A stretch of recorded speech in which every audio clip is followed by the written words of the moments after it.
Madam, Mahesh हर शनिवार इतवार गोवर्धन जाता रहता है। हो सकता है इस बार भी वो गोवर्धन में ही हो।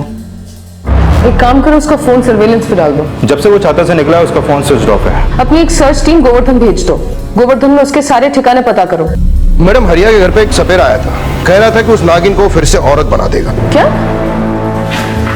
अब ये क्या नया ड्रामा है? नागिन मैया की, नागिन मैया की, नागिन मैया की, नागिन मैया की, नागिन मैया की, नागिन मैया की, नागिन मैया की, नागिन मैया की। बापू, क्या वो सपेरा सच में हमारे दीदी को पहले जैसे बना देगा? अरे नागिन मैया की, नागिन मैया की, नागिन मैया की, नागिन मैया की, नागिन मैया की। हरिया भाई, अब भी नाराज हो हमसे? कल को चमत्कार हो भी गया क्योंकि अपनी बिटिया को अपने घर पर ही रखोगे।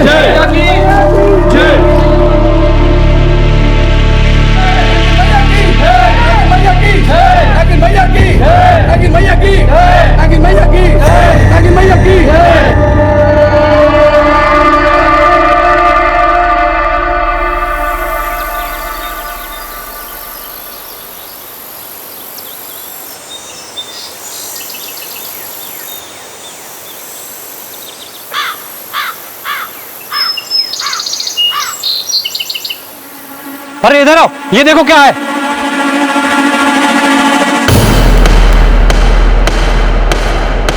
हटे यहाँ से। हटो हटो सामने से।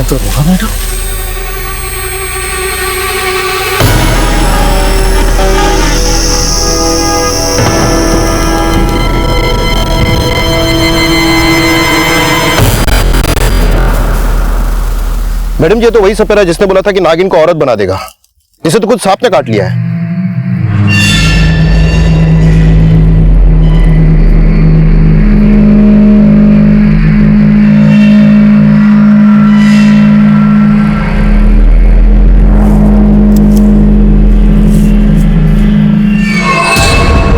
मैडम, इसकी पोटली में भूरी की तस्वीर मिली है।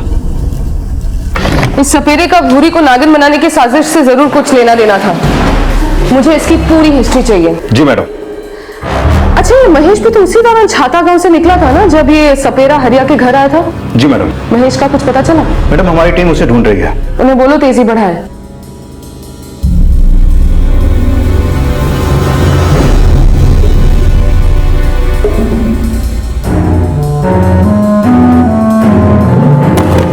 मैडम, उस सपेरे का घर कोसी कालन में है और हैरानी की बात यह है कि उसके एक छोटे से झोपड़े में टीवी, फ्रिज सब कुछ है। मैडम, उसकी बीवी ने महेश की फोटो आइडेंटिफाई की है और महेश एक दो बार उस सपेरे से मिलने वहां गया था। तो इसका मतलब सपेरे को भूरी के नागिन बनने की साजिश में पैसे दिए गए होंगे और उसी ने नागिन की सप्लाई भी की होगी। पर मैडम, जब इसी सपेरे ने महेश को नागिन सप्लाई की तो उसने ये क्यों कहा कि वापस वो इस नागिन को औरत बना देगा? क्या भूरी जिंदा है? और इस केस में हमारी इन्वॉल्वमेंट देख के महेश भूरी को वापस औरत तो नहीं बनवा रहा था? हो सकता है भूरी पर दबाव डाल के उसे भी इस नौटंकी में घसीटा जा रहा हो। पर उस सपेरे की मौत का क्या राज है, ये समझ में नहीं आ रहा। देखो यादव, ये सारे राज उतने ही रहस्यपूर्ण है जितने की ये पूरी साजिश। और इन सारे रहस्यों से पर्दा तब फाश होगा जब हमारे हाथों वो आदमी लगेगा जिसने इस पूरे रहस्य को रचा। फिलहाल मैडम, उस महेश का गोवर्धन में कुछ भी क्लू नहीं मिल पाया। महेश हर हफ्ते गोवर्धन जाता था, इसका मतलब उसका वहां पर कोई पक्का ठिकाना होगा। एक काम करो, पूरा कस्बा छान मारो। ओमी का मोबाइल, लैंडलाइन नंबर सारा सर्वेलेंस पे डाल दो। हमें किसी भी हालत में महेश को पकड़ना होगा। जी मैडम।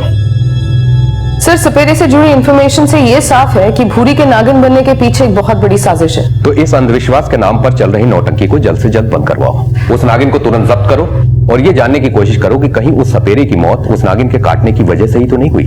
सर, नागिन मैया की, नागिन मैया की, नागिन मैया की, नागिन मैया की, नागिन मैया की, नागिन मैया की, नागिन मैया की, नागिन मैया की, नागिन मैया की, नागिन मैया की, नागिन मैया की।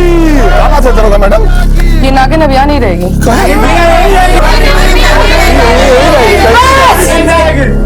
बस, हमारे पास ऑर्डर है इस नागिन को यहाँ से लेके जाने का। किसी ने भी कोई दंगा फसाद करने की कोशिश कोशिश की तो उसको भी इस नागिन के साथ लेकर चले जाएंगे।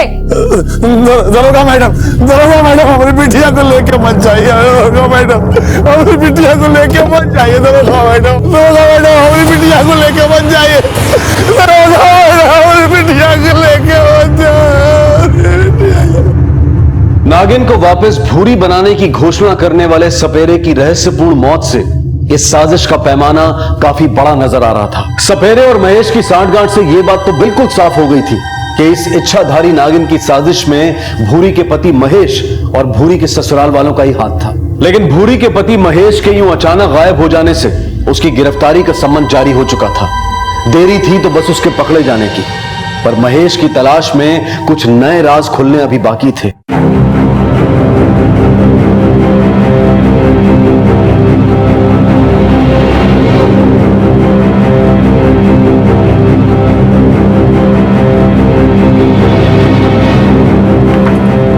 इस आदमी को कहीं देखा है? ये तो हमारे पास में रहता है। ये और इसकी बीवी हमारे यहाँ से सामान लेके जाते हैं।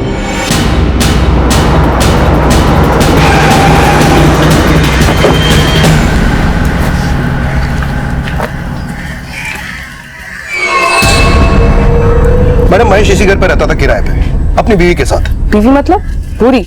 जी नहीं, किसी और औरत के साथ रहता था। जी बताइए मैडम को आपने जो मुझे बताया। हाँ मैडम, 3 महीने से दोनों यही रहते थे। कल रात को ही अचानक मकान खाली करके चले गए। अच्छा, उस औरत का नाम मालूम है आपको? सुनिधि है नाम उसका। अच्छा, और कुछ मालूम है आपको सुनिधि के बारे में, जैसे कि कहाँ की थी, उसके माँ बाप वगैरह वगैरह? नहीं मैडम, वो ज्यादा किसी से बात नहीं करती थी। इस सुनिधि की स्केच तैयार करवाओ और उसकी पूरी हिस्ट्री निकालो। क्या वो वाकई में महेश की बीवी थी या इन दोनों के बीच में कोई और रिश्ता था? जी मैडम। मैडम कहीं ऐसा तो नहीं कि महेश ने सुनिधि के चक्कर में भूरी को मार के उसे नागिन बनाने की साजिश रची हो सकता है, लेकिन इसमें ओमी की क्या भागीदारी है ये जानना भी बहुत जरूरी है, क्योंकि भूरी के नागिन बनने का फायदा ओमी ने भी खूब उठाया है।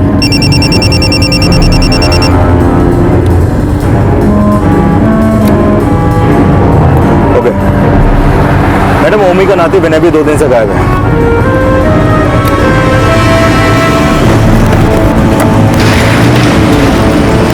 मैडम जी हम सच कह रहे हैं, हमें नहीं पता ये सुनिधि कौन है। और महेश तो हर हफ्ते गिरिराज जी के दर्शन की बोल के जाता था। लेकिन करता था सुनिधि के दर्शन। अच्छा, अब ये बताओ कि विनय को कहां भगाए हो? हम किसी को क्यों भगाएंगे भला, वो तो खुद से गए काशी। महेश को गोवर्धन की भक्ति, विनय को काशी की, और तुझे नागिन मैया की। तुम तीनों भक्त मिलके भूरी के साथ क्या पाखंड किए, जल्द से जल्द मुझे बता दो, वरना। कोई पाखंड नहीं किया मैडम जी, एक ही बात बार बार बोल के हम तो पकड़ा गए हैं। तेरी ये जो नौटंकी है ना, उसका पट्टा बहुत जल्दी गिरा देंगे, समझा? उसके बाद हमारी मार खा खा के तू पगलाएगा, याद रखना।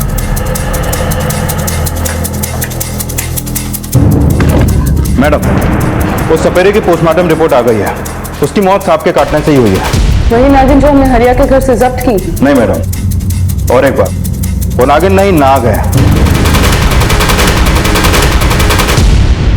सपेरों का पालतू नाग, जिसके जहर के दांत भी टूटे हुए हैं। यानी कि सपेरे ने नाग को नागिन बताकर महेश को थमा दिया, और उसी को नागिन मैया मानकर गांव वाले जय जयकार करने लगे। यानी कि साजिश रचने वाले और उसको सच मानकर झूमने वाले दोनों ने हद ही कर दी। हंसता का तो जैसे मजाक बना के रख दिया इन लोगों ने। मैडम हरिया आपसे मिलना चाहता है, कह रहा है कि उसकी नागिन बिटिया उसको वापस दे दो। दरोगा मैडम हमारी बिटिया को छोड़ दीजिए। दरोगा मैडम हमारी बिटिया को छोड़ दीजिए। क्यों चाहिए नागिन तुझे? क्यों चाहिए? उससे चलना ना बंद हो गया इसलिए? ऐसी बात नहीं है दरोगा मैडम, हम अपनी बिटिया को अपने पास रखना चाहते हैं। अंधविश्वास के हद कर दिए तुम लोगों ने। देख, निकल जाए यहाँ से, वरना सबका गुस्सा तुझ अकेले पर उतारेंगे। दरोगा मैडम हम यहाँ से चले जाएंगे, बस खाली आप इतना बता दीजिए कि आप अपनी बिटिया कब छोड़ेंगे। अरे ओ मूर्ख आत्मा, भूरी कोई इच्छाधारी नागिन नहीं थी। तुझे पता है भूरी के पति की एक और बीवी है? तेरा दामाद तेरी भूरी के साथ भाग गया है। भूरी के नाम पे जिस नागिन को तुम लोग पूज रहे हो ना, वो नागिन नहीं है, नाग है, नाग। अब सब लोग नाग को पूजोगे? दामाद जी ऐसा किए? भूरी, हमारी भूरी कहाँ है दरोगा मैडम? तेरी भूरी अब जिंदा भी है या नहीं, ये भी हमें नहीं पता।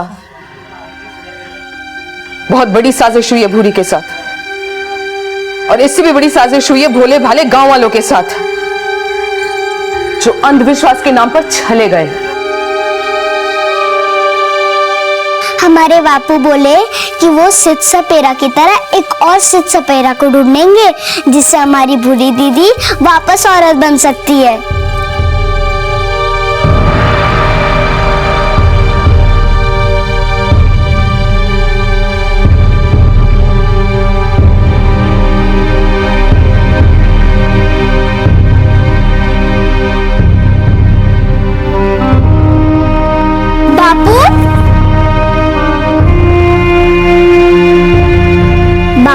बापू, क्या हुआ बापू? आपने दूसरे से सपेरों को ढूंढा का? बोलो ना बापू, हमारी भूरी दीदी वापस कब औरत बनेगी?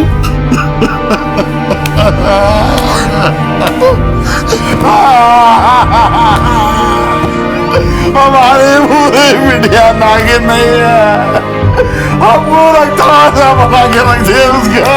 नहीं बापू, नहीं नहीं बापू, नहीं।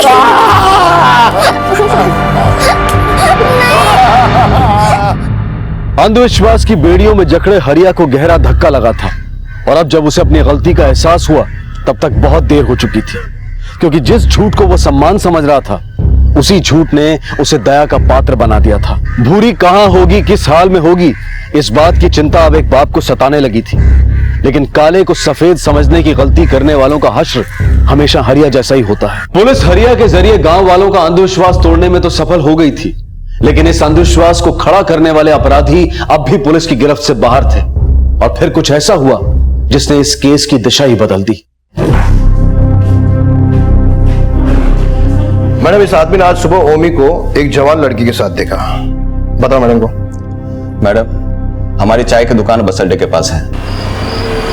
हमने देखा कि ओमी जी अपनी कार में एक औरत को लेकर आए और उसे वहां छोड़ के चले गए।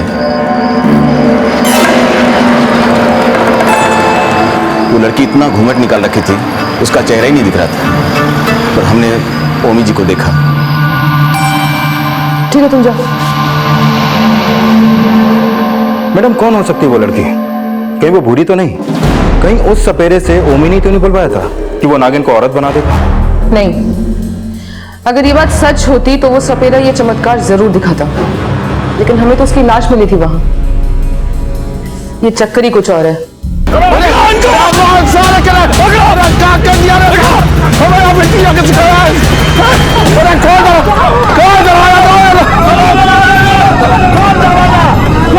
शांत शांत शांत भाइयों, हमें हिंसा नहीं करनी है, बस उस पाखंडी ओमी को पकड़ करके दरोगा जी के पास लेकर जाना है। उसने हम सबकी भावनाओं को ठेस पहुंचाया है। हमारी भूरी के दुश्मन, दरवाजा खोल नहीं तो अच्छा नहीं होगा।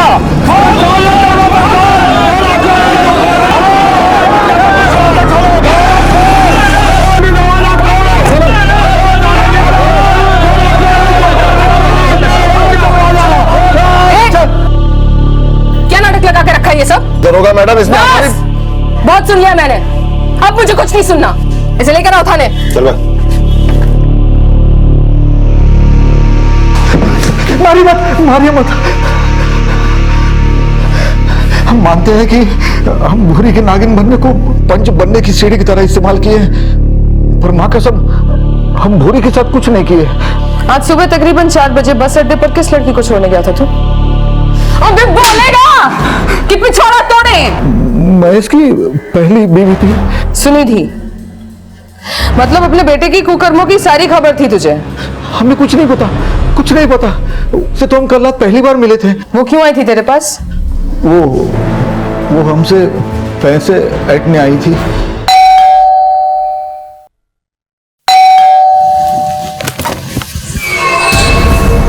महेश कहाँ है? पहले ये बताओ तुम कौन हो? हम उसकी पत्नी हैं। महेश! महेश! महेश को वहां ना पाकर वो हमें धमकाने लगी। आपके बेटे ने हमें झूठे सपने दिखाए कि हमें इस घर की बहू बनाएगा। देखो बेटी, उसके लिए हम तुमसे माफी मांगते हैं। अब चाहे आप नाक रगड़ो या आपका बेटा, हम किसी की नहीं सुनने वाले हैं। चैन से नहीं जीने देंगे आप लोगों को। केस करेंगे पुलिस में आप सबके खिलाफ। फिर उसने कहा कि अगर हम उसे 2 लाख रुपया दे दे तो वो हमारा और महेश का पीछा छोड़ देगी। तो तूने क्या किया? मरता क्या न करता। आप लोग पहले ही तलवार लेके खड़े थे तो, और सर पर मुसीबत नहीं लेना चाहते थे हम। मतलब तूने उसे 2 लाख रुपए दे दिए?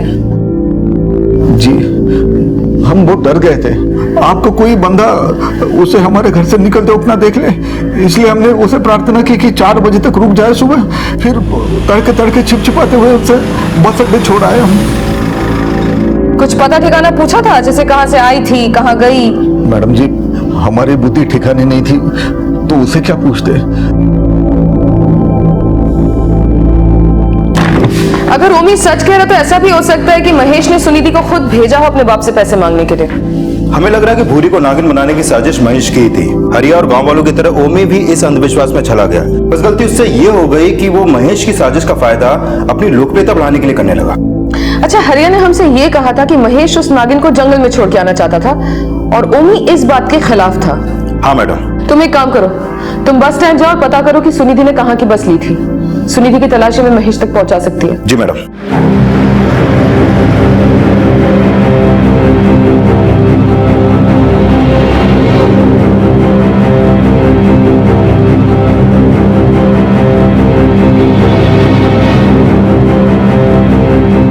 साहब, ये हमारी बस में बैठी थी, इसे हमने कानपुर बाईपास बस स्टॉप पे उतारा था।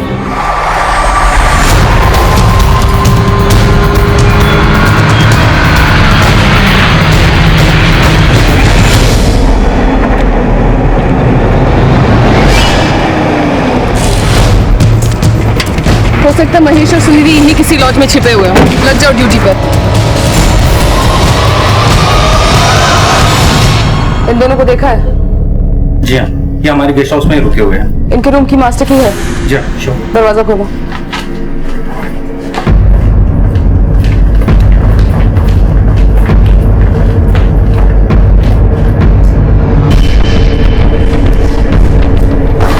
अरे आप लोग ऐसे कैसे अंदर आ सकते? महेश का है? महेश? हमें नहीं पता। जय को सर्च करो।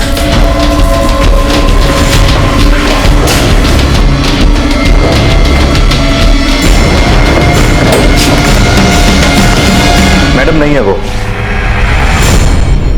महेश और हमारा 2 साल से अफेयर था। अभी 1 साल पहले हम दोनों ने कोर्ट मैरिज की, मगर उसने कभी भी हमें अपने घर वालों से नहीं मिलाया, बस हमें झूठा दिलासा देता रहा। हम चलते, अगले हफ्ते मिलेंगे।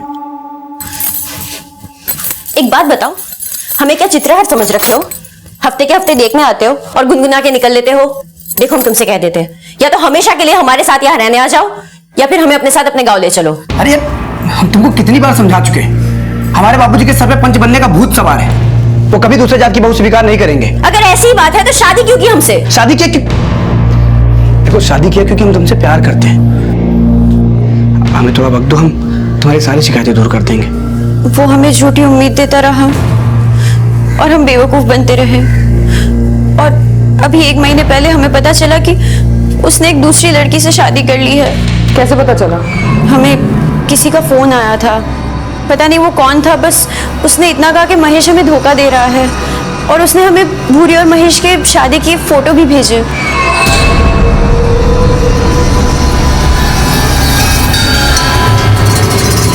आओ तुम, अभी के अभी घर पर आओ। मैं कुछ नहीं सुनना चाहती, तुम यहाँ हो वरना मैं वहां आ रही हूँ। क्या है ये? क्यों जिंदगी बर्बाद की हमारी? हमें माफ कर दो, हम शादी नहीं करना चाहते थे, मगर हमारे बाबूजी ने जबरदस्ती हमको घोड़ी चढ़ा दी। तो तुम हमें फांसी चढ़ा दो। अरे नहीं, ऐसा मत बोलो, हम मर जाएंगे तुम्हारे बिना। अगर हमसे इतना ही प्यार करते हो तो अभी के अभी हमें अपने साथ अपने घर ले चलो, वरना हम खुद वहां आएंगे और सबको सब कुछ बता देंगे, और फिर मिट्टी का तेल छिड़क के उस सौतन को दबोच के खुद को आग लगा देंगे। अरे नहीं, तुम ऐसा अनर्थ न करना, हमको थोड़ा सा वक्त दो, हम कोई ना कोई रास्ता निकाल लेंगे। उसने हमसे वादा किया कि वो भूरी को तलाक दे देगा और हमें अपने साथ अपने गांव ले जाएगा, लेकिन उसने तो हमसे वो घर भी छीन लिया जिसमें हम किराए पे रहते थे।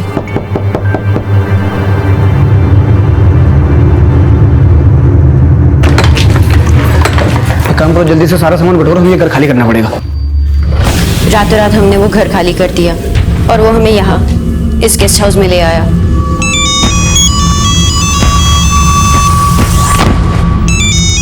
अब हम आते हैं जरा। उसके बाद वो यहाँ से गया और कभी लौट के नहीं आया। हम उसका फोन भी ट्राई किए लेकिन बंद था। आप जिस नंबर को डायल कर रहे हैं वो इस समय स्विच ऑफ है।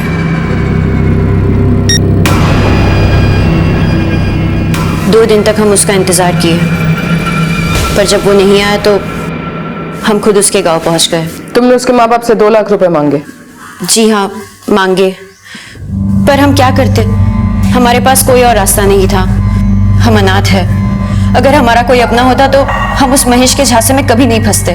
महेश का फोन तो पिछले 5 दिनों से बंद है और तुमने अभी अभी कहा कि जब वो तुम्हें इस गेस्ट हाउस में लाया था तो उसे किसी का फोन आया था। जी, वो उसके पास 2 फोन हैं। नंबर निकालो। जी मैडम, सुनीति ने जो नंबर दिया था वो महेश के गोवर्धन वाले एड्रेस पर रजिस्टर्ड है, जो पिछले 4 दिनों से बंद है। यानी कि सुनीति सच बोल रही थी। और सेम एड्रेस पे महेश के नाम से एक दूसरा नंबर भी रजिस्टर्ड है, जो उसने 1 महीने पहले लिया था। और वो नंबर ऑन है? नहीं मैडम, लेकिन हमने उस नंबर की पिछले 15 दिनों की लोकेशन चेक की हैं। पहले उसकी लोकेशन छाता गांव और कोसी कालन थी। कोसी कालन, जहाँ वो सपेरा रहता था? जी मैडम, और पिछले हफ्ते उसकी लोकेशन बनारस थी और उसके बाद कानपुर, जहाँ महेश का दूसरा नंबर भी एक्टिव था। इसका मतलब उस दिन महेश को उसी नंबर से फोन आया था? Yes madam. इसका मतलब वो महेश का वही मौरा है जिसे उसने भूरी को नागिन बनाने की साजिश में शामिल किया होगा, और वो विनय के अलावा कोई और नहीं हो सकता, क्योंकि महेश के साथ साथ विनय भी गायब है। एक काम करो, दोनों नंबर्स की आखिरी लोकेशन पता करो। कानपुर में वो दोनों जहां पर आखिरी बार मिले थे वहां पर जाकर छानबीन करो।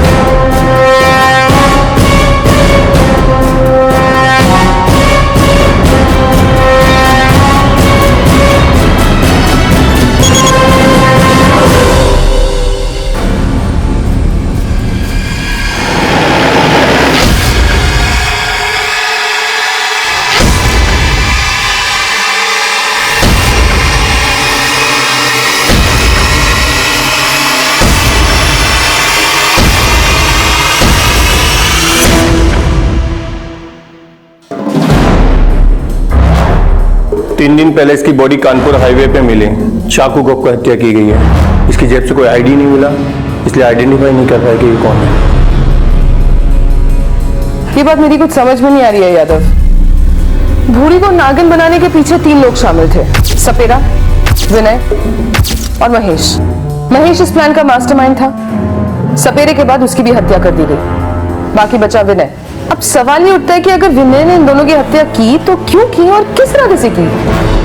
महेश की हत्या ने इस केस से जुड़े सवालों को और ज्यादा जटिल बना दिया था, क्योंकि अब तक ऐसा लग रहा था कि जैसे महेश खुद इस पूरी साजिश का एक अहम हिस्सा है। वहीं विनय को पुलिस महेश का मोहरा समझती थी। अगर उसी ने महेश की हत्या की थी तो सवाल यह उठ रहा था कि ऐसा क्या हुआ कि अपने वजीर के इशारों पर नाचने वाले प्यादे ने ही अपने वजीर का सर कलम कर दिया। और भूरी को इच्छाधारी नागिन बताने की इस साजिश में विनय की क्या भूमिका थी, ये जानने के लिए पुलिस अब विनय की तलाश में जुट गई। मैडम, अभी अभी इंफॉर्मेशन मिली है कि कानपुर की एक second hand cell purchase garage में महेश की गाड़ी सेल के लिए रखी गई है।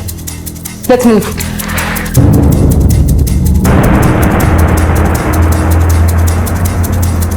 नहीं सर, ये नहीं था।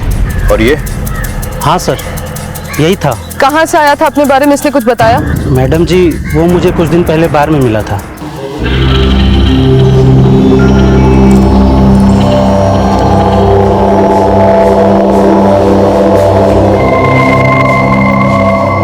भाई साहब बैठ सकता हूँ 2 मिनट? हाँ हाँ बैठो। Thank you.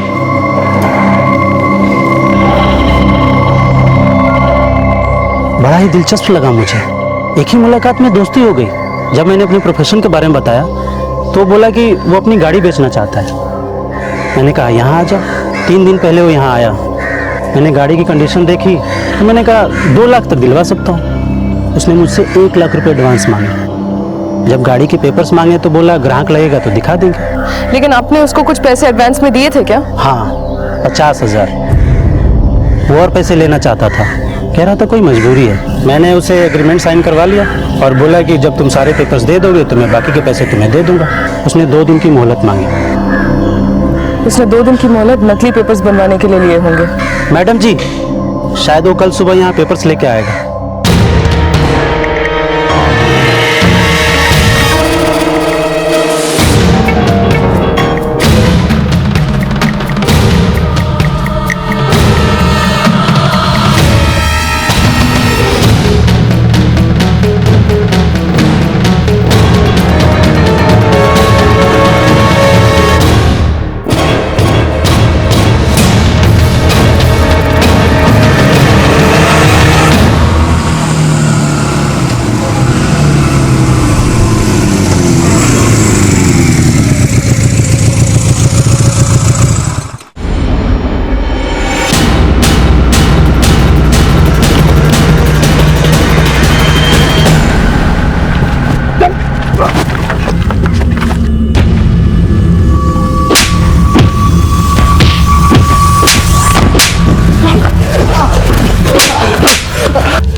भूरी मामी को नागिन बनाने में क्या भूमिका निभाए हो? साफ साफ बताओगे कि और हड्डियां तुड़वाएं? मैडम हम सब बताते हैं, हमको छोड़ दीजिए, हम सब बताते हैं आपको। चल बोल। मैडम ये इच्छाधारी नागिन का साजिश महेश मामा खुद अपनी इच्छा से रचे थे।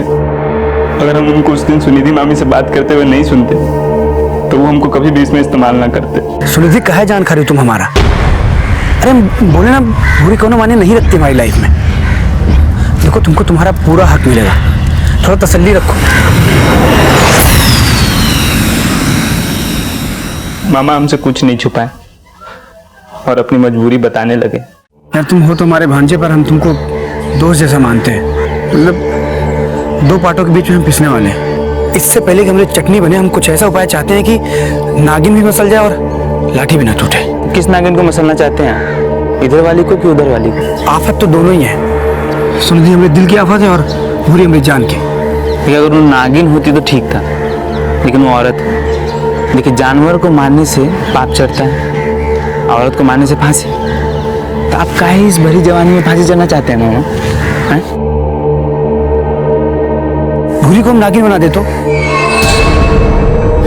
इच्छाधारी, जो हमारी बीवी बनने को औरत बनी और मुक्ति पाने को नागिन। महेश मामा पहले ही सब कुछ तय कर चुके थे और हमें अपना मोहरा बना के इस्तेमाल करना चाहते थे। मैडम हम चाह के भी उनका विरोध नहीं कर पाए, क्योंकि हम अनाथ की बहुत सेवा की है। और इस खुराफात के लिए नागिन कहाँ से लाए? सपेरे से। उसी ने भूरी मामी का अपहरण किया था।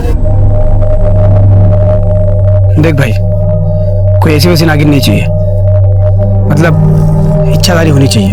आप चिंता ना करो, कल रात को नागिन लेके तू घर के बाहर आ जाना और नागिन मीने को दे देना। मैं भूरी को किसी बहाने घर के बाहर भेजूंगा और तू उसे बेहोश करके ले जाना। लेकिन एक बात याद रखना, किसी को पता नहीं चले। वो आप मेरे ऊपर छोड़ दो।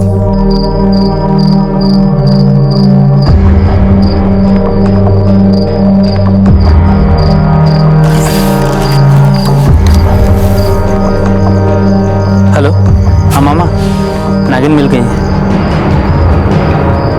भूरी मामी को भेज दो। मामा इस काम के लिए अपने को दोस्त का टेम्पो लाए थे, जिसमें सपेरा भूरी मामी को ले गया और हम नागिन लेके मामा के पास चले गए।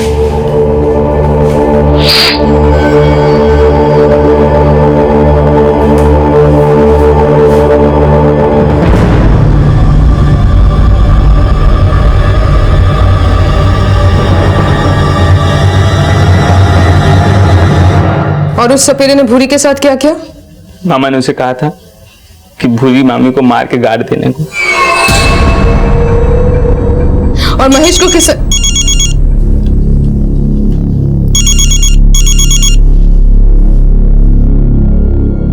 तो महेश को किसने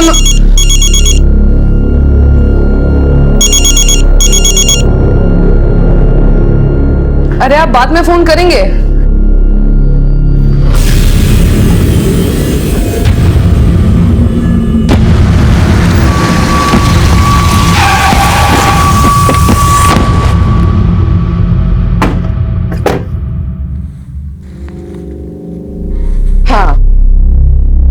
आप लोग ये सोच रहे होंगे कि हमने आप सबको यहाँ पे इकट्ठा क्यों किया है।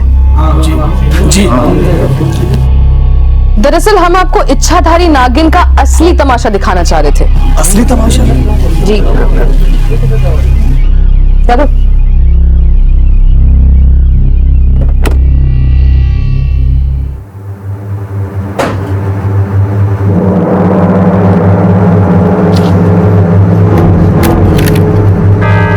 तो ये है वो नागिन जो पहले ओमी के पंच की गद्दी बनने वाली थी और उसके बाद हरिया के घर की चांदी। पर ये तो नाग है ना मैडम जी? अरे पहले सुन तो लीजिए पूरी बात। हम इसे औरत बना सकते हैं। हाँ।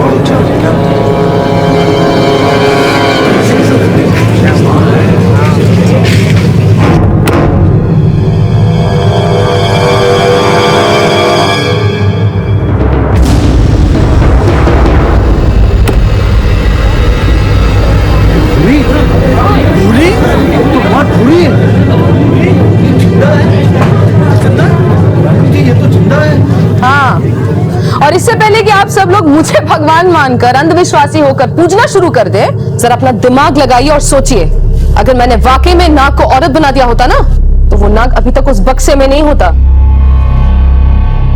हाँ, वो नाग ही है और ये औरत के रूप में नागिन।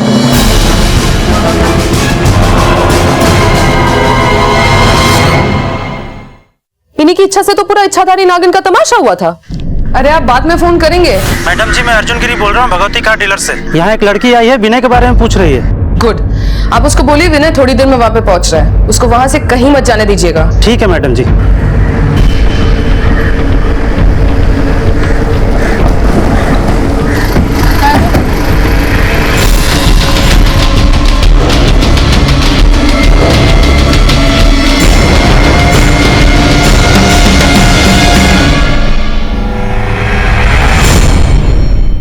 अभी इच्छाधारी क्यों बनी, किसके लिए बनी, उनसे नहीं मिलना चाहेंगे आप लोग?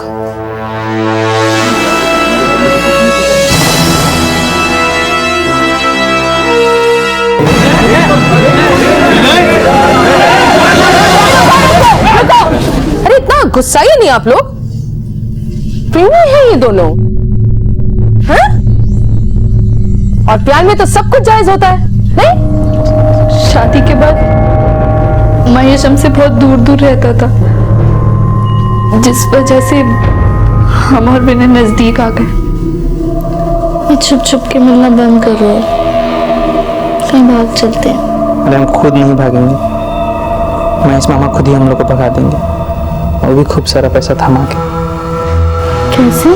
तुमको क्या लगता है गोवर्धन भक्ति करने जाते हैं, रासलीला रचाने जाते हैं वहाँ पर? मतलब तुमसे दूर भागते हैं ना, कहीं कि उनकी बीवी है वो। हम सब पता किए, अब देखती जाओ हम क्या कांड करते हैं। हम सच बोल रहे हैं, आपके पतिदेव 6 महीने पहले वो लड़की से शादी की है। अगर विश्वास नहीं होता है तो दरवाजा खोल के देख लीजिए, सबूत मिल जाएगा।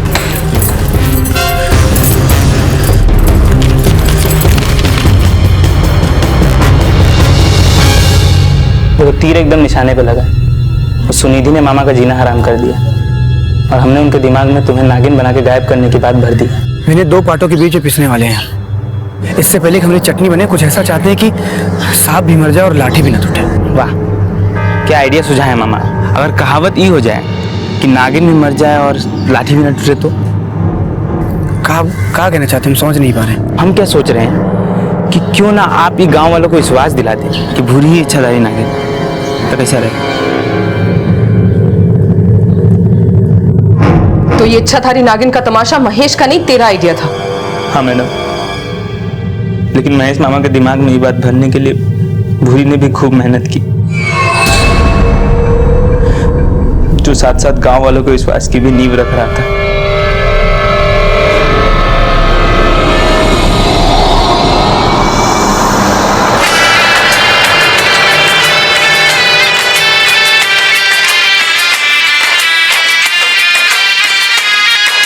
सब एकदम योजनाबद्ध तरीके से चल रहा था, लेकिन हमारे ओमी नाना ने उस नागिन को नागिन मियां बनाकर सब गुड़ गोबर कर दिया। नहीं तो महेश मामा चाहते थे कि गांव वालों का विश्वास जीतने के बाद उस नागिन को जंगल छोड़ा है। लेकिन उस सपेरे ने ऐसा क्यों कहा था कि वो नागिन को वापस भूरी बना देगा?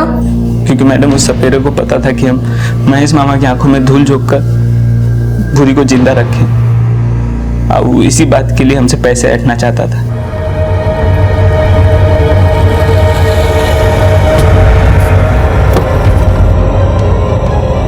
तुम कहीं अब गाँव में आ रहा हो? मामा तुमको बोले ना भाग जाने को। पहले हमारी मांग पूरी कर दो। अगर ऐसा नहीं किए तो फिर देखना हम क्या करते हैं। उसके बाद उस सपेरे ने ये घोषणा कर दी कि वो नागिन को औरत बना देगा, और फिर हमें मिलने के लिए बुलाया। अगर तुमने हमें पैसा नहीं दिया बाबा, तो शाम को यहाँ पर चमत्कार नहीं, तू, तेरा मामा और तेरी मामी का चीर हरण करूंगा और सारे गांव को बता दूंगा कि तुम लोग की असलियत क्या है। अच्छा।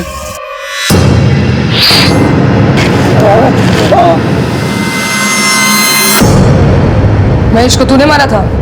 हाँ, मारना पड़ा, काहे कि हम इस राज को राजी रखना चाहते थे।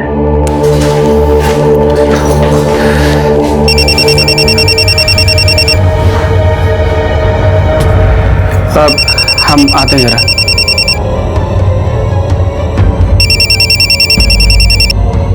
हाँ बोल, जो बोलना था वो बोल दिए हैं। हम यहाँ हाईवे पे खड़े हैं, आके हमारा पैसा दे दीजिए, नहीं तो सारा पोल पट्टी पुलिस वाला लोग की जगह बता देंगे। देखो तुम ऐसा कुछ मत करना, हमारे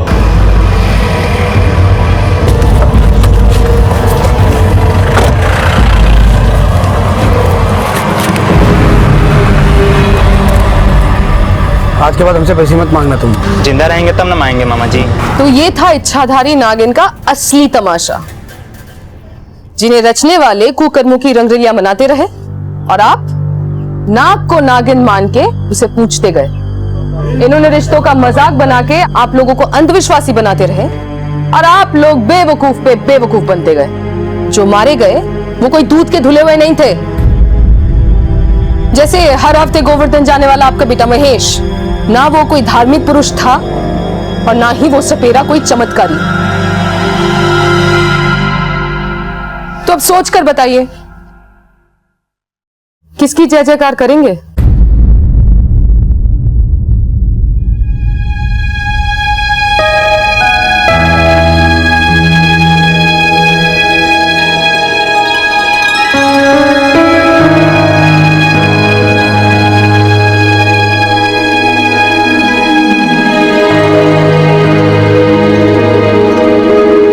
इच्छाधारी नागिन प्राचीन कहानियों में एक काल्पनिक पात्र है और उससे जुड़े किस्से कोरे मिथ के अलावा और कुछ नहीं। लेकिन इसी मिथ से जुड़ी मान्यताओं का सहारा लेकर एक ऐसे अपराध को अंजाम दिया गया जो रिश्तों को तो कलंकित करता ही है, पर साथ ही साथ ये सवाल भी उठाता है कि आज भी हमारा समाज इस तरह के न जाने कितने अंधविश्वासों में जकड़ा हुआ है। आस्था होना अच्छी बात है, लेकिन अगर आपका विश्वास तर्क विहीन है तो ये सिर्फ आपको ही नहीं बल्कि आपके अपनों को भी नुकसान पहुंचा सकता है। अब मैं अनूप सोनी आपसे विदा लेता हूं, फिर मुलाकात होगी अगले एपिसोड में एक और चौंका देने वाले केस के साथ। तब तक अपना और अपने परिवार का ख्याल रखें और देखते रहें क्राइम पेट्रोल डायल 100। सबक एक को, सीख हम सबको। जय हिंद।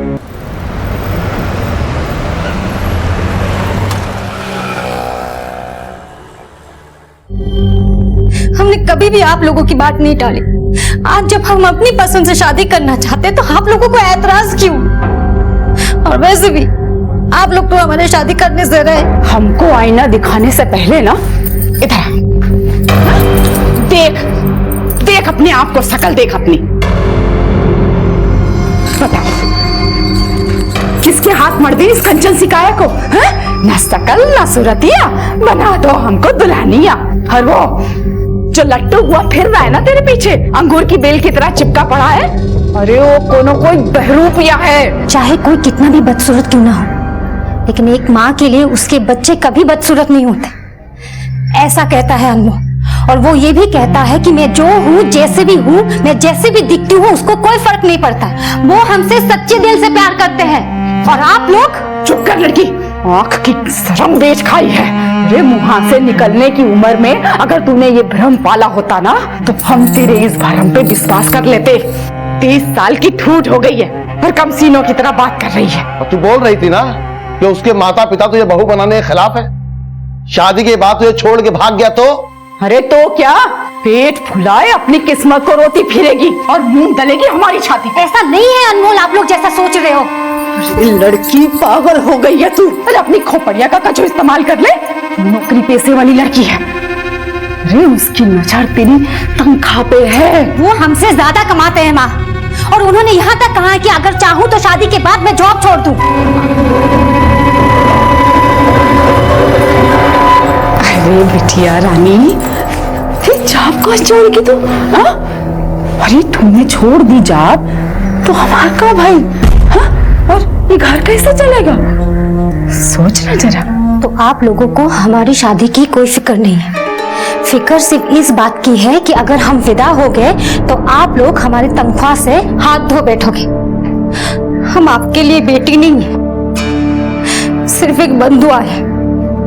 जो हंसे या रोए उससे आपको कोई फर्क नहीं पड़ता। वो सिर्फ आपके लिए कमाते रहे, है ना? अरे क्या हुआ हमारी बहना को? आप लोग कुछ कहे क्या? नहीं बिटवा, हम ऐसे ही खिसियाते रहोगे ना तो एक दिन हमेशा के लिए अलविदा बोल के चली जाएंगी, फिर बैठे रहना यहाँ और उनकी कमाई खाएंगे उनको ससुराल वाले। बहन बेटियां कांच होती हैं, कांच, जरा नजाकत से संभाला जाता है।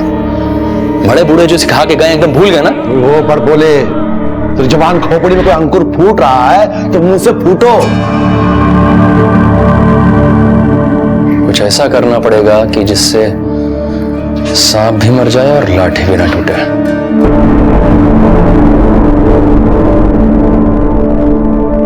माता पिता और संतान का रिश्ता किसी लेन देन के तराजू में नहीं तोला जा सकता, क्योंकि ना तो संतान कभी अपने माता पिता का कर्ज चुका सकती है और ना ही माता पिता अपना दायित्व किसी एहसान की तरह से निभाते हैं। लेकिन अगर इस रिश्ते में निजी स्वार्थ हावी हो जाए तो नुकसान इसी रिश्ते को भुगतना पड़ता है। बहन बेटी की शादी की चिंता हर माता पिता और भाई को होती है, लेकिन माधुरी के माता पिता और भाई इस चिंता से ग्रसित थे कि अगर माधुरी की शादी हो गई तो उनकी आर्थिक समस्याएं बढ़ जाएंगी, क्योंकि सभी माधुरी की कमाई पर निर्भर थे। कम सुंदर होने को अपनी शादी ना होने की वजह समझने वाली माधुरी ने अब अपनी पसंद का जीवन साथी ढूंढ लिया था, और उसी के साथ शादी करने का उसका अड़ियल रवैया माधुरी के परिवार के गले की हड्डी बन चुका था। और लालची इंसान अपनी मजबूरी में भी फायदा उठाने की सोचता है, और यही वजह थी कि करीबी रिश्ते साजिशों का खेल खेलने की फिराक में थे।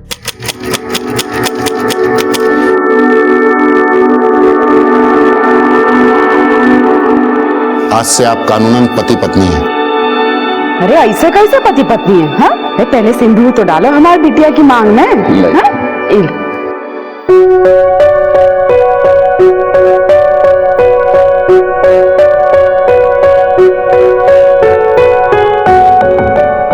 अच्छा, अब हमें इजाजत दीजिए।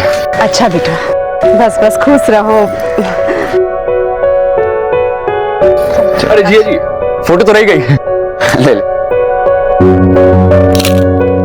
सब सामान ले लिया ना? हाँ, और छूट भी गया है तो कभी भी जाके ले आएंगे। हम अपनों से सिर्फ विदा हुए हैं, उनसे पराये नहीं। अरे अब तो ये पराया धन हमारा हो चुका है। कुछ दिनों के लिए अब तुम्हें इतनी सी दूर भी नहीं जाने देंगे। वैसे आपकी माता पिता, उनसे पहले मिल लेते तो? अभी नहीं, कुछ रात समय के साथ ही सामने आते हैं तो अच्छा होता है। लेकिन तुम टेंशन मत लो, वो तुम्हें जरूर अपनाएंगे।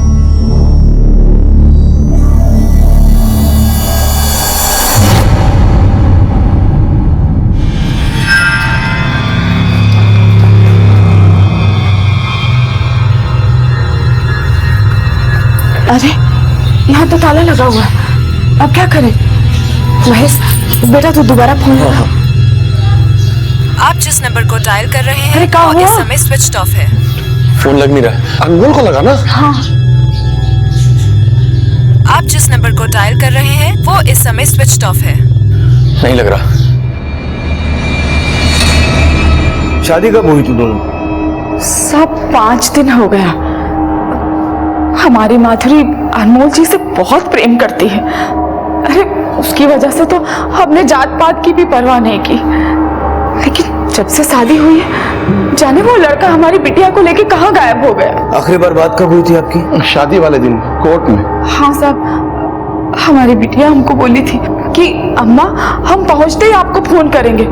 फोन ही नहीं आया तो सब हम तो यही समझे कि नई नई शादी हुई है तो माँ बाप कहाँ से याद आएंगे। फिर 2 दिन बाद हमने खुद ही फोन लगाया था, पर 3 दिन से ना माधुरी फोन लग रहा है और ना अनमोल का। घर गए तो ताला।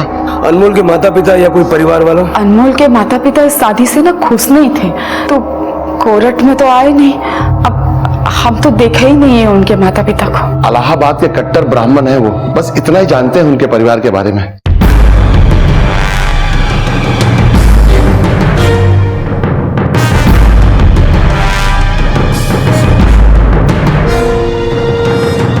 सर हमें तो ये भी नहीं मालूम कि उसका नाम अनमोल था।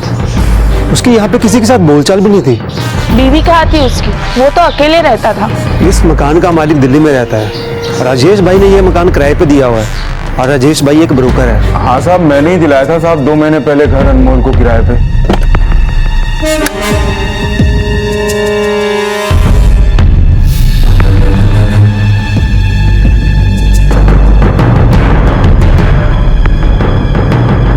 साहब वो बोला उसके गांव का आईडी खो गया है साहब, थोड़े दिन में आके दे जाएगा। 6 महीनों से वो वहाँ किराए पे रह रहा था, वो भी बिना पुलिस एनओसी। गलती हो गया साहब, माफ कर दो साहब। अभी विवेक तुम मैरिज रजिस्ट्रार से पता करो वहाँ उसने क्या एड्रेस दिया है। Yes sir. ये तो वही एड्रेस है जहाँ वो किराए पे रहता था। अपने नेटिव प्लेस यानी इलाहाबाद का कोई एड्रेस प्रूफ दिया था उसने? जी नहीं सर, रजिस्ट्रार ऑफिस से कुछ नहीं मिला। उसने अपना इलाहाबाद वाला एड्रेस वहां पे नहीं दिया था। माधुरी और अनमोल के कॉल रिकॉर्ड्स दोनों के फोन शादी वाले दिन के 3 बजे से स्विच ऑफ है। और सर सबसे हैरानी वाली बात ये, अनमोल अपने फोन से सिर्फ माधुरी को ही कॉल करता था। अनमोल के बारे में यहाँ कोई कुछ नहीं जानता, लेकिन माधुरी इसी शहर की है। उसके दोस्त पड़ोसी रिश्तेदार सबसे बात करो, शायद हमें कोई क्लू मिल जाए। कहते हैं कि शादी के बाद इंसान की जिंदगी बदल जाती है, लेकिन ये शादी माधुरी की जिंदगी में क्या बदलाव लाई इसका सिर्फ अंदाजा ही लगाया जा सकता था। और अंदाजे हकीकत की परछाई भी हो सकते हैं और झूठ की तस्वीर भी। असलियत तो सिर्फ माधुरी ही जानती थी, लेकिन उसको बयां करने के लिए वो थी नहीं, और ना ही अनमोल, जिसके साथ माधुरी अपनी शादीशुदा जिंदगी का ये रहस्यपूर्ण सफर तय कर रही थी। लेकिन माधुरी की शादी से पहले की जिंदगी भी कम रहस्यपूर्ण नहीं थी, जिसका खुलासा करना पुलिस की तहकीकात का पहला पड़ाव था। सर, माधुरी अनमोल से प्यार करती थी, लेकिन उसके पेरेंट्स नहीं चाहते थे कि उन दोनों की शादी हो। हम क्या है अनमोल जी के आगे, फिर भी वो हमें बहुत पसंद करते। उनके लिए हमारा लुक कोई मैटर नहीं करता। लेकिन हमारे घर वाले मेरी शादी अनमोल के साथ ना होने की बहाने ढूंढते रहते। आई नो तू बहुत हर्ट हुई है उनसे, लेकिन अनमोल और तू दोनों अलग अलग कम्युनिटी से बिलोंग करते हो, और हमारे समाज में ये एक बहुत बड़ा इशू है। पेरेंट्स को हमारे इंटरकास्ट मैरिज से कोई प्रॉब्लम नहीं। उनको इस बात की प्रॉब्लम है कि अगर हमने अनमोल के साथ शादी कर ली तो उनका खर्चा कैसे चलेगा।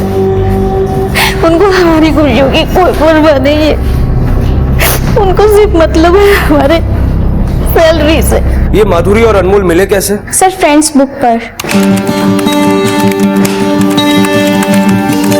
माधुरी, आज लंच नहीं करना क्या?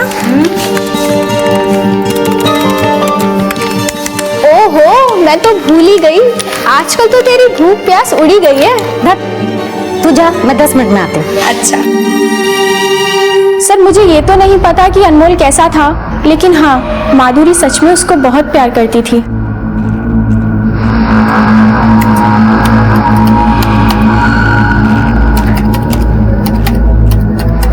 सर, इन दोनों ने अपना अकाउंट 28 दिसंबर 2013 को दिन में 3 बजे के बाद डीएक्टिवेट कर दिया था। ठीक उसी दिन दोनों ने शादी की थी और उसी दिन से दोनों का फोन स्विच ऑफ आ रहा है। माधुरी की फ्रेंड के मुताबिक माधुरी के माता पिता इस शादी से खुश नहीं थे, क्योंकि माधुरी उनका बैंक बैलेंस थी।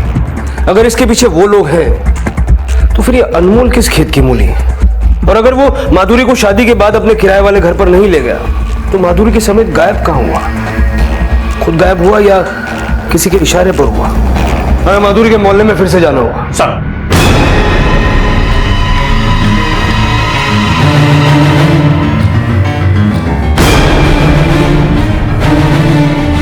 माधुरी का बाप 10 साल पहले ही बेरोजगार हो गया। उसके बेटे ने कभी काम करने की नहीं सोची।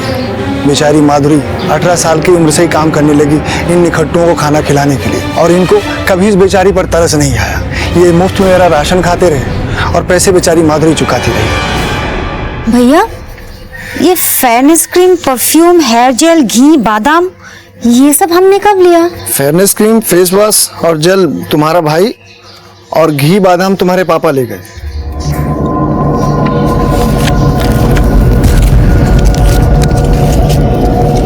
भैया फिलहाल आप इतना ही रख लीजिए, बाकी का मैं अगले महीने चुका दूंगी। माधुरी देखने में सुंदर नहीं थी साहब, पर दिल की बहुत अच्छी थी। उसकी शादी से 6-7 साल पहले ही हो जानी चाहिए थी, पर करने वालों की नीयत कहाँ थी उसका घर बसाने की। मंजुला बहन, माधुरी की उम्र हो गई है शादी की, उसकी शादी नहीं करोगे? अरे बहन जी, हमारा बस चले तो आज के आज लड़की के हाथ पीले कर दे, अरे लेकिन कोई पसंद तो करे उसको। अब सच तो ये है कि हम कोई धन्नो सेठ तो है नहीं कि मोटा सा दहेज दे के अपना एक खोटा सिक्का चला है। एक अच्छा लड़का है, ठीक ठाक कमा भी लेता है, उनकी कोई मांग भी नहीं है, तुम कहो तो बात चले। नहीं, हमारा मतलब कहने का ये है कि दरअसल ना माधुरी शादी करना ही नहीं चाहती है। अरे जब उससे ब्याह की बात करो नट जाती है। बता। फिर एक दिन हम माधुरी से मिले। माधुरी, अरे कैसी है आप? अच्छी हूँ। एक बात बता, तू अपनी माँ के लिए रिश्ते क्यों ठुकरा देती है? देख बेटा, सपनों से घर नहीं बनता, समय रहते शादी कर ले, वरना कोई लड़का हाथ नहीं मिलेगा। अरे ऐसी कोई बात नहीं है, आप ऐसी क्यों बोल रही हो? तेरी माँ तो हमेशा यही कहती है जब भी मैं उसके पास रिश्ता लेकर जाती हूँ। फिर पता नहीं माधुरी के घर में क्या बवाल मचा कि उसका भाई महेश मुझे धमकी देने आ गया। दीदी के मन में हमारे खिलाफ जहर भरना बंद कर दो, वरना तुम्हारे घर में नेवला छोड़ देंगे। सामान उठा के ना भागना पड़ जाएगा, याद रखना। बेटी की कमाई के लालच में अगर उसके अपने उसका घर न बसने दे साहब, ऐसे लीचड़ लोग हैं वो। साहब महेश बड़ा किस्मत वाला है साहब, जो उसको माधुरी जैसी बहन मिली। उसका बहुत ख्याल रखती है वो। उसके बर्थडे पे उसको बाइक गिफ्ट किया था। माधुरी की शादी से पहले उसके घर वालों की हरकतों में ऐसा कुछ नोटिस किया तुम लोगों ने जो अजीब लगा? हाँ साहब, माधुरी दीदी की शादी से पहले महेश के ठाट बदल गए थे। मतलब वो कैसे? उन दिनों महेश खूब पैसे उड़ा रहा था साहब। अब बहन की शादी के टाइम कोई फिजूल खर्चा करता है क्या? उल्टा उसने तो हमारा 6 महीने पुराना उधार भी चुका दिया था, 10,000 रुपए। हम मानते हैं साहब, हम बदनसीब अपनी बेटी की कमाई खा रहे थे, पर उसे पालने पोसने में हमने अपना खून पसीना एक कर दिया है। अब अगर वो अपना फर्ज निभा रही है तो इसमें गलत क्या है? फर्ज जब मजबूरी बन जाए तो निभाना भारी पड़ता है। माधुरी की शादी कराने का फर्ज भी तुम लोगों पर भारी पड़ने वाला था, क्योंकि माधुरी के अलावा घर में कोई कमाता नहीं था। कुछ कमाता नहीं, तू फिर भी अपने दोस्त के 10,000 रुपए चुका दिए। साहब वो पैसे हमें हमारी बहन ने दिए थे, वो हमें परेशान नहीं देख सकती ना, इसलिए। परेशान तो खुद माधुरी थी तुम लोगों से। अनमोल से शादी करा के तुमने उससे पीछा छुड़ाने की सोची, लेकिन उसकी खुशी तुम्हें कहाँ रास आती? इसीलिए तुम सबने मिलकर उसे मरवा दिया, है ना? ये क्या कह रहे हैं साहब आप? हम दोनों माधुरी के माई बाप हैं, हम अपनी बिटिया को क्यों मरवाएंगे? सच खुद तेरी जबान पे आ गया। हमने पूछा कि बेटी दामाद को अगवा किया और तुमने उसके मरने की बात कह दी। नहीं नहीं नहीं साहब, आप गलत समझ रहे हैं। घबराहट में इसके मुंह से निकल गया है। मुंह से वही निकलता है जो दिल में होता है। बोलो,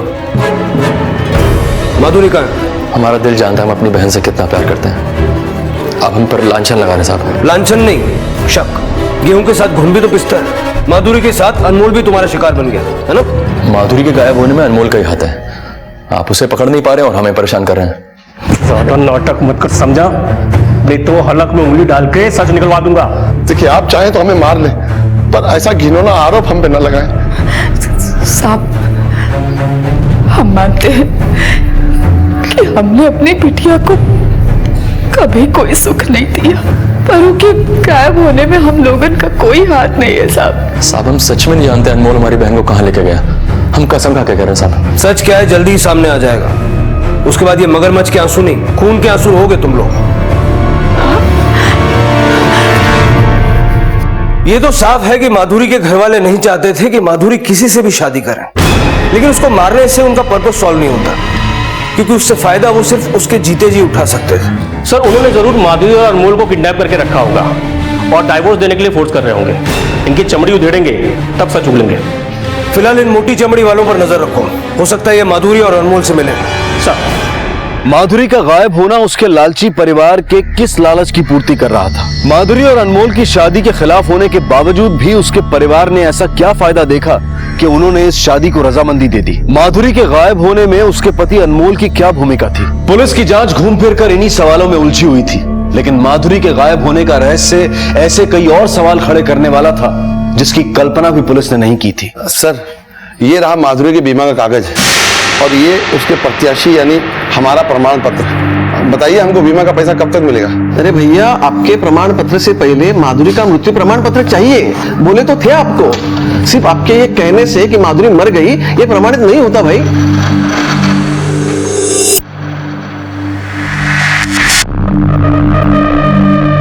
सर, माधुरी का बाप उसका बीमा क्लेम करने आया है, कह रहा है कि माधुरी मर गई है। पहले ही कहे थे कि मत शादी कराओ दोनों की, हैं? तब तो सुने नहीं हमारी, अपने साथ साथ हमारे पैर पे भी कुल्हाड़ी मार ली। अब एक दूसरे की खाल खींचने से कुछ ना होगा। माधुरी के मृत्यु प्रमाण पत्र का क्या किया जाए ये सोचो, बिना उसके बीमा का पैसा नहीं मिलेगा।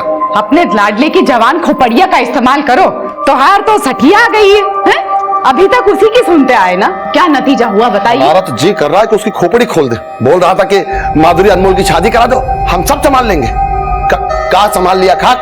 जे अक्कल आई है। ये देख, एक तोले किया। अब बताओ हमें कितने में तोलोगे? ये चेन तो तेरी दीदी की है ना? तुम आम खाओ ना, गुठलियां कोई गिनती हो। और वैसे भी जब दीदी नहीं है तो उनकी सारी चीज तुम्हारी होगी ना।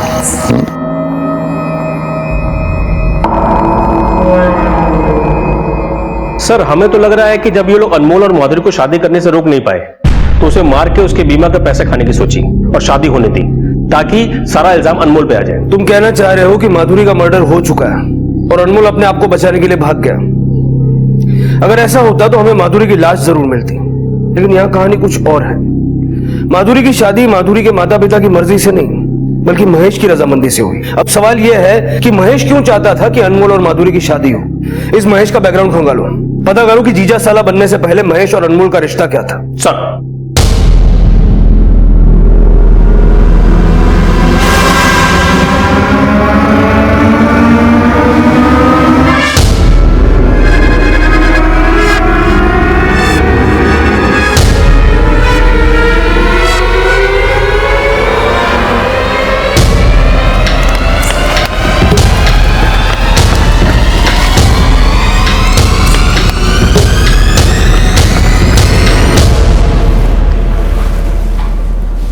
हाँ साहब, मैंने इसे महेश के साथ देखा था, दोनों में 36 का आंकड़ा था।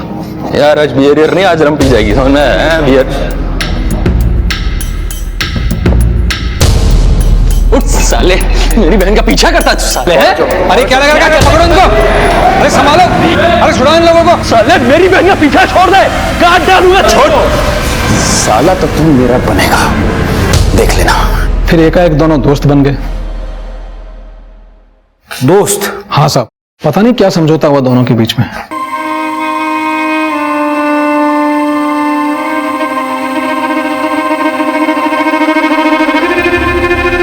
साले तुझे मरने का शौक है जो फिर से आ गया? हम यहाँ झगड़ा करने नहीं आए, सुलह करने आए।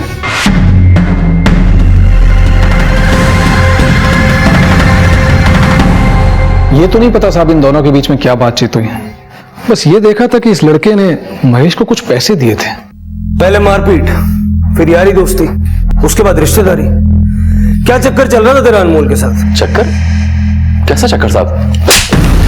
साहब आप सही समझे साहब। मेरा और अनमोल का रिश्ता झगड़े से शुरू हुआ था। वो हमारी बहन माधुरी का पीछा करता था साहब।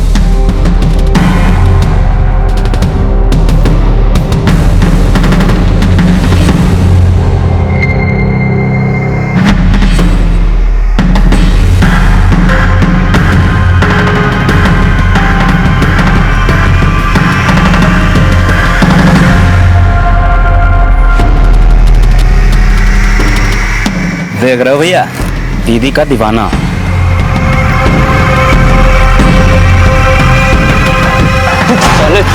मेरी बहन का पीछा करता है साले। कौन क्या कर लेगा बे? साला तो तू मेरा बनेगा, देख लेना। उसकी धमकी धीरे धीरे सच होने लगी थी साहब। माधुरी बोलने लगी थी कि शादी करेगी तो अनमोल से ही करेगी। 30 साल की उम्र तक किसी लड़के ने घास नहीं डाली तो प्यार में अंधी हो गए थे। और अनमोल ने तुझे गूंगा बना दिया पैसा देकर। हम तुम्हारी बहन माधुरी से सच्चा प्यार करते हैं, और वो भी हमसे। अब तक तो तुम जान ही गए होगे। देखो, हम जानते हैं कि तुम्हारे परिवार में माधुरी की कितनी अहमियत है, पर तुम हमारी शादी उससे होने दो। अब तक माधुरी जो भी तुम्हारे परिवार के लिए करती आई है, हम उसमें उसको पूरा साथ देंगे। अब एक मिनट, ये रखो। अब जाके अपने माता पिता से हमें अपना जीजा बनाने की सिफारिश करो। थोड़े से पैसों के लिए तूने अपनी बहन को भाड़ में झोंक दिया। तूने उसकी शादी नहीं, सौदा किया, बेच दिया उसको।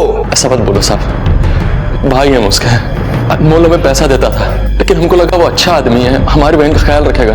पैसे देने वाला तो अच्छा ही लगेगा ना तुम जैसे लालचियों को। हम लालची जरूर हो सकते हैं, लेकिन इतने गिरे हुए नहीं कि अपने खुद के जने बिटिया को मरवा डाले। मार नहीं सकते थे तो उसके बीमे के पैसे वसूलने की क्या जल्दी थी? हमारे पास एक ढेला नहीं है और माधुरी का भी कोई पता नहीं। ऐसे में हम क्या करते? कुछ ना कुछ तो जुगाड़ करना ही पड़ेगा। मतलब आप लोग नहीं जानते थे कि अनमोल ने आपकी हामी भरवाने के लिए महेश का इस्तेमाल किया, उसे खूब पैसे दिए? नहीं साहब, हम नहीं जानते थे कि हमारा पाला हुआ ही हमको डस रहा है। जहर तुम सब में भरा है, तुम सब माधुरी के दुश्मन हो। पता नहीं अब वो जिंदा भी होगी कि नहीं। दोनों में नॉर्मल चैटिंग होती थी, लविंग कपल्स टाइप। इन दोनों के अकाउंट में कितने फॉलोअर्स थे और कोई ऐसा है जो सस्पिशियस लगे? एक सुधा नाम की लेडी है जो अनमोल को बार बार फ्रेंड रिक्वेस्ट भेजती थी, लेकिन वो डिनाई करता था। ये देखिए सर, उसका एक मैसेज, ये सेकंड वाला। हाय मनीष, हमसे बात क्यों नहीं करते? आजकल कहाँ हो? जल्दी वापस आ जाओ। ये सुधा अनमोल को मनीष क्यों कह रही है? हमें सुधा तक पहुंचना होगा।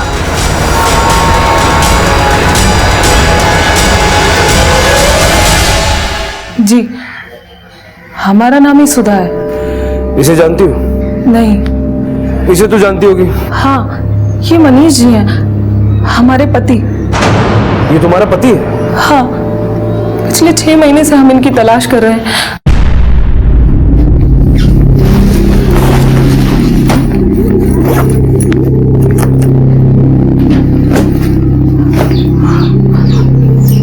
आप कहीं जा रहे हैं जी? और उस दिन के बाद तो आज तक लौट के नहीं आए। क्या वो तुम्हें हमेशा पीटा करता था? नहीं सर, और उन्हें गुस्सा बहुत आता था। कुछ बात तो थी जो उन्हें अंदर ही अंदर परेशान कर रही थी। कौन सी बात? उन्होंने कभी कुछ बताया नहीं, लेकिन अक्सर नींद में कुछ बड़बड़ाया करते थे। छोड़ दो, छोड़ दो,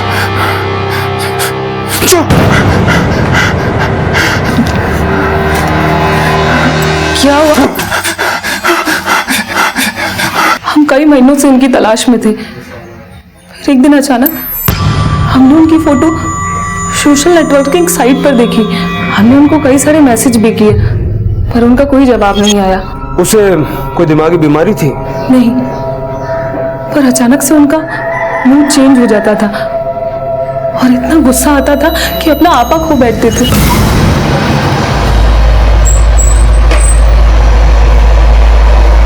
मैं आता हूँ थोड़ी देर में।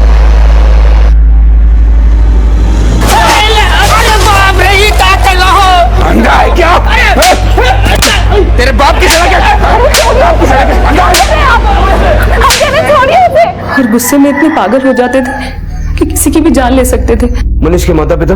पिता का देहांत तो उनके बचपन में ही हो गया था, और उनकी माता जी से उन्होंने हमें कभी मिलवाया नहीं। बस इतना बताया कि वो विकासपुर में कहीं रहती हैं। मनीष उसी वक्त सुधा को छोड़कर गया था जब सोशल नेटवर्किंग साइट पर अनमोल का अकाउंट क्रिएट हुआ था।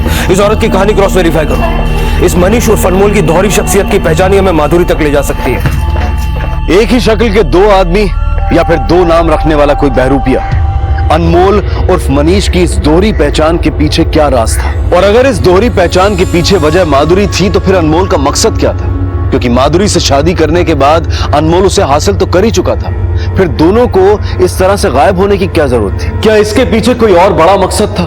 यह जानना बेहद जरूरी था, इसलिए पुलिस ने मनीष से जुड़ी हर बात की तह तक जाना शुरू कर दिया। सर, विकासपुर नाम का गांव कटनी के आसपास किसी भी तहसील में नहीं है। इसका मतलब मनीष ने सुधा से भी झूठ बोला। सर, मनीष यादव के बैंक स्टेटमेंट और फाइनेंशियल रिकॉर्ड्स। सर, ये मनीष यादव तरिया गांव के किसी सहकारी बैंक से हीरा देवी नाम की औरत को पैसे ट्रांसफर किया करता है। और सर, 6 महीने पहले किसी सतीश यादव ने बहरीन के अकाउंट से मनीष यादव के अकाउंट में 10 लाख रुपए ट्रांसफर कराए। मनीष यादव, सतीश यादव और ये हीरा देवी यादव, पता करो इन 3 यादवों के बीच में कनेक्शन क्या है।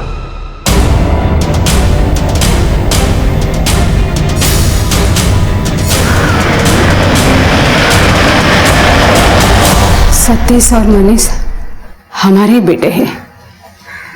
सतीश हमारा बड़ा बेटा और मनीष छोटा बेटा। ये दोनों आपको हर महीने पैसे भेजते हैं? हाँ, हम माँ हैं उनकी। आपके दोनों बेटे आजकल है कहाँ? सतीश तो सालों पहले विदेश चला गया है और मनीष तो कटनी में कहीं नौकरी कर रहा है। इसे जानती हैं? नहीं साहब। इस मनीष का अनमोल बनके माधुरी की जिंदगी में आने का कोई ना कोई मकसद जरूर होगा। मनीष के परिवार की पूरी हिस्ट्री निकलवाओ और माधुरी के पेरेंट्स को बुलवाओ, शायद वो उनके बारे में कुछ ना कुछ जानते हो। हाँ, हम जानते हैं हीरा देवी को। वो हमारे ही गांव की थी। कुछ 15-18 साल पहले गांव वालों ने उसे गांव के बाहर निकाल दिया था। क्यों? हीरा देवी के पति ने जबरन कुछ गरीब गांव वालों की जमीनें हड़प ली थी। गुस्साए गांव वालों ने उसे इतना मारा कि वो मर गया। फिर गांव वालों ने हीरा देवी और उसके बच्चों को भी गांव से बाहर निकाल दिया। उस वक्त मेरे पिता पंच प्रमुख हुआ करते थे। पिछले साल उनका भी देहांत हो गया।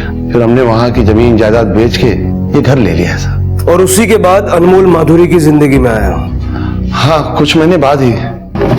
सर, मनीष का भाई सतीश इंडिया में ही है। मैंने पासपोर्ट ऑफिस में पता किया। सतीश उसी वक्त इंडिया आ गया था जिस दौरान मनीष उर्फ अनमोल का माधुरी से चक्कर चल रहा था। मतलब वो भी अपने भाई के साथ मिला हुआ है। हीरा देवी के घर पर चौकसी बढ़ा दो, हो सकता है ये दोनों बेटे अपनी मां से मिलते हो।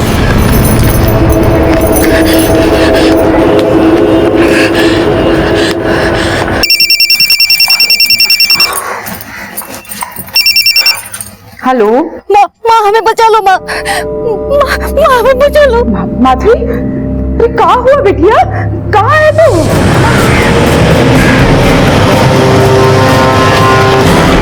सर, माधुरी ने इसी लोकेशन से फोन किया था। हमें माधुरी को जल्द से जल्द ढूंढना होगा विवेक।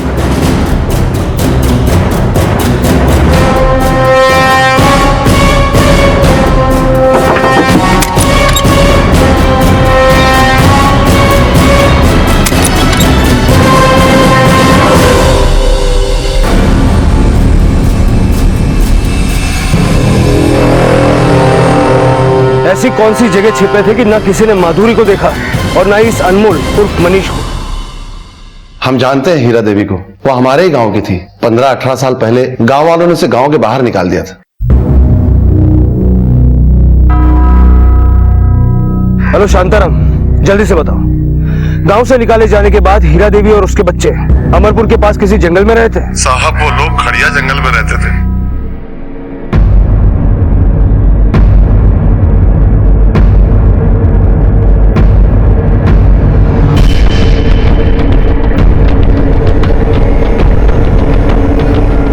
शायद यही है। आसपास देखो।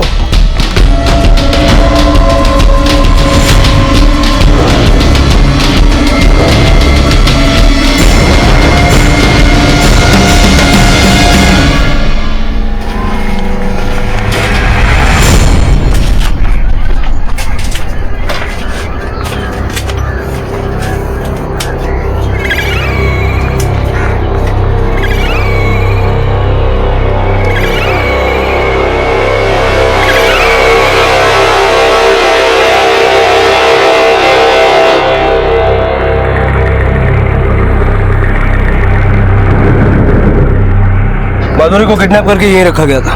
वो नंबर पता करो जिससे माधुरी ने फोन किया था। तुरंत सर्वेलेंस पर डालो। सर, वो फोन मनीष के नाम पर रजिस्टर्ड है, जहां वो सुधा के साथ रहता था, पर कल से वो फोन बंद है। सर, मुझे नहीं लगता वो फोन ऑन करेगा। सर, अभी राजू खबरी का फोन आया था। उसने मनीष को एक अंडे की स्टॉल पे देखा है, यहीं पास में है।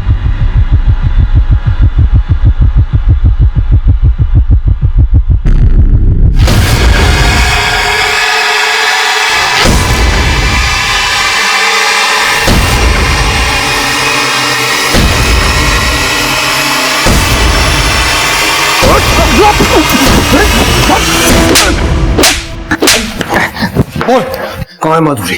बोल। बहुत मोटी चमड़ी है ना तेरी, मैं भी देखता हूं कब तक नहीं बोलता।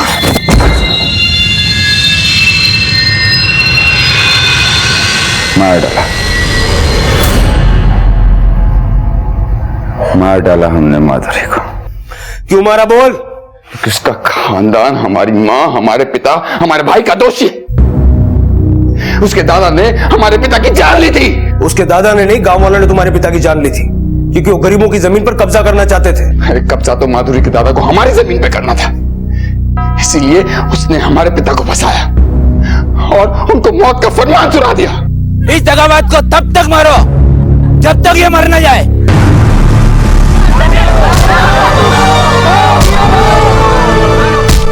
हमारे पिता तड़प तड़प कर मर गए और उस सरफिरे सरपंच ने हमारी माँ और हमें गांव से धक्के मारकर बाहर निकाल दिया। हम अपने पिता का क्रियाकर्म तक नहीं कर पाए, हम चैन से जी नहीं पा रहे थे। हमें लगा कि हमें कुछ ऐसा करना है जिससे हमारे पिता की आत्मा को शांति मिल सके। जब उस सरफिरे सरपंच ने हमारी कब्जा की हुई जमीन की बिक्री की, तब हमें उसकी नस्ल का पता चला। हमें देखा कि उसका पूरा परिवार माधुरी की कमाई पे जी रहा है। बस तभी हमने माधुरी को उससे छीनने की ठान ली। पहले हमने माधुरी को प्यार के जाल में फंसाया, फिर शादी करने के लिए उसके भाई को पैसों का झांसा दिया और शादी करके उसे हम वहीं ले गए जहां हम अपने गांव से बेघर होके गए थे।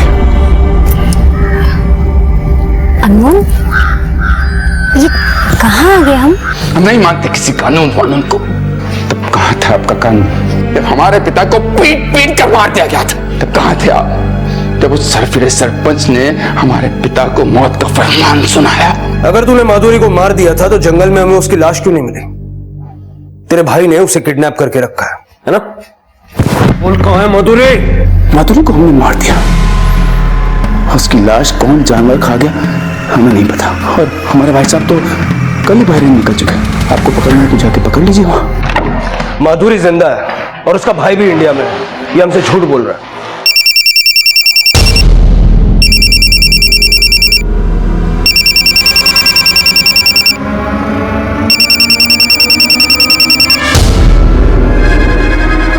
हेलो मनीष,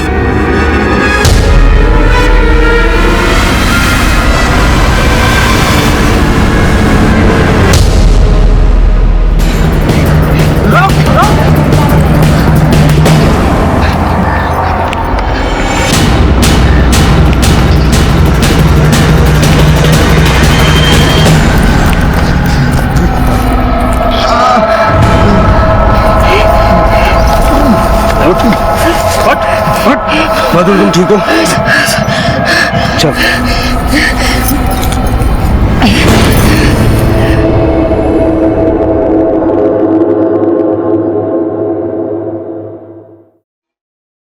माधुरी, माधुरी बिटिया कैसी?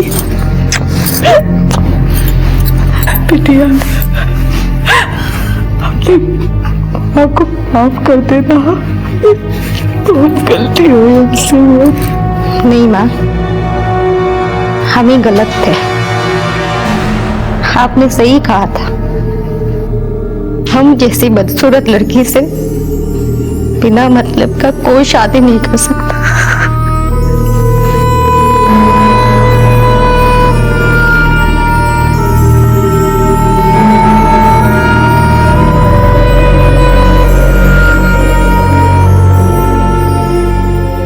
एक स्त्री के लिए शादी उसके जीवन का सबसे बड़ा और अहम फैसला होता है, क्योंकि वो अपना सब कुछ त्याग कर एक पुरुष के साथ अपनी नई जिंदगी शुरू करती है और पूरी तरह से अपने आप को उस रिश्ते में समर्पित कर देती है जिसके लिए वो ढेरों सपने सजोती है। और अगर यही सपने टूटकर दर्दनाक और भयानक बीता हुआ कल बन जाएं, तो इंसान के आत्मविश्वास की धज्जियां उड़ जाती हैं और इंसान अपने आप को कोसने की भूल कर बैठता है।